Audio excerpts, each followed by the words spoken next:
ಪ್ರೀತಿಯ ವಿದ್ಯಾರ್ಥಿಗಳೇ, ನಾನು ನಿಮ್ಮ ಶ್ರೀ ಎಂ ಕೆ ಕುಲಗೋಡು.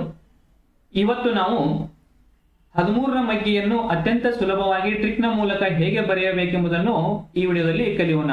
ಮೊದಲಿಗೆ ನಾವು 1ರಿಂದ 10ರವರೆಗಿನ ಸಂಖ್ಯೆಗಳನ್ನ ಬರೆದುಕೊಳ್ಳೋಣ. 1 2 3 4 5 6 7 8 ಈ ಕಡೆ ಬರ್ಕೊಳ್ತೇನೆ 9 10.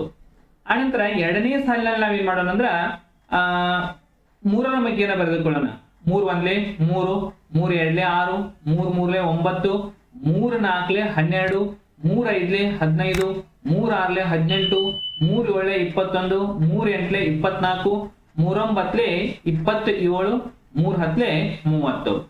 ಈಗ ನಾವು ಯಾವ ರೀತಿ ಮಗ್ಗಿಗಳನ್ನ 13ರ ಮಗ್ಗಿಯನ್ನ ಬರೆದುಕೊಳ್ಳೋಣ ನೋಡೋಣ.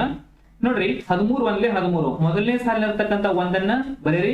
ಆನಂತರ ಎರಡನೇ ಸಾಲಿನರ್ತಕ್ಕಂಥ 3ಅನ್ನ 13 1 13 13 2 26 ಈ ಎರಡನ್ನ ಇಲ್ಲಿ ಬರೀನು, ಈ 6ಅನ್ನ ಈ ಕಡೆ 13 2 26. ಇನ್ನ 13 3 39 ಈ ಮೊದಲನೇ ಸಾಲಿನ 3 ಮತ್ತು ಎರಡನೇ ಸಾಲಿನರ್ತಕ್ಕಂಥ 9ಅನ್ನ ಬರೆದಾಯ್ತು. ಇನ್ನ 13 4 ಎಷ್ಟು ಅಂತ ಕೇಳಿದಾಗ ಇಲ್ಲಿ ಮೊದಲನೇ ಸಾಲಿರ್ತಕ್ಕಂಥ ಈ 4ಅನ್ನು ಮತ್ತು ಈ ಎರಡನೇ ಸಾಲಿರ್ತಕ್ಕಂಥ ಈ 1ಅನ್ನ ಇವುಗಳನ್ನೆರಡನ್ನು ಕೂಡಿಸ್ಬೇಕು. ಏನ್ ಮಾಡ್ಬೇಕು? ಕೂಡಿಸ್ಬೇಕು. 4 + 1 ಎಷ್ಟಾಯ್ತು? 5 ಆಯ್ತು. ಈ 2ಕ್ಕ 2. ಈಗ ನೋಡ್ರಿ, 13 1 13 13 2 26 13 3 39 13 4 52. ಅದೇ ರೀತಿ 13 5 ಈ 5 ಮತ್ತು ಈ 1ಅನ್ನ ಕೂಡಿಸೋಣ. 5 1 ಎಷ್ಟಾಯ್ತು? 6 ಅಂದಾಯ್ತು. 6ಕ್ಕ 6 ಈ 5ಕ್ಕ 5 13 1 13 13 26 13 3 39 13 4 52 13 5 65 ಈಸ್ ಈಕ್ವಲ್ ಟು.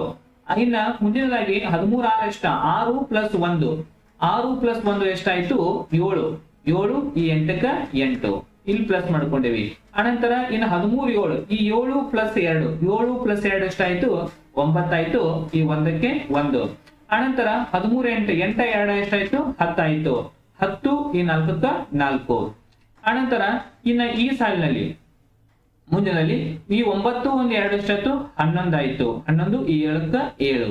ಅನಂತರ ಈ 10 1 3 10 1 3 ಕೂಡಿಸಿದಾಗ 13 ಆಯ್ತು.